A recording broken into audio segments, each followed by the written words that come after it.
Okay, I'm going to do a video on amplitude of trig functions. The basic formula for a sine function is y is equal to a times the sine of x. And the basic cosine function would be a times the cosine of x. The a value is the amplitude, but you have to make sure that when you're finding the amplitude that you're taking the absolute value of a. If a happens to be a negative number, you're going to take the absolute value of a, which is the distance from 0 on the number line, and that would be your amplitude value. For instance, in number 1, I'm going to find the amplitude. Y equals 4 times the sine of x.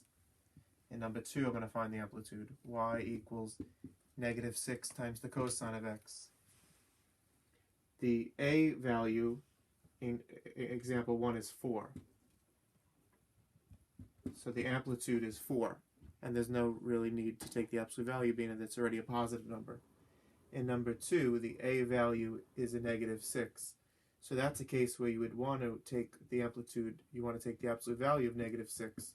So our amplitude is a positive number. So the amplitude in question 1 is 4, and the amplitude in question 2 is 6. Another consideration is if you know the minimum and the maximum values, how do you find the amplitude?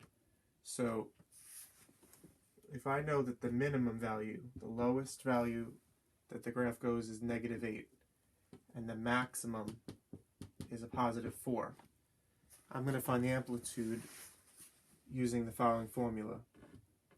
Amplitude is equal to the absolute value of the max value minus the min value, and then we take that and cut it in half.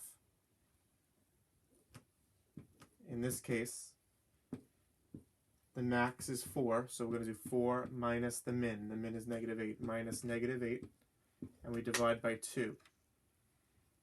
So the amplitude is equal to the absolute value of 4 minus the negative 8. And when you do that on your calculator, it's 4 plus 8. It turns out to be a 12, because the double negative becomes a plus sign. Cut 12 in half, we're finding the absolute value of 6, which is 6. So the amplitude in this case is 6. That's the maximum height, because amplitude is referring to the maximum height of the function. I hope this helps you to understand amplitude better. I'm going to do a video in a few minutes on the period of the trig function.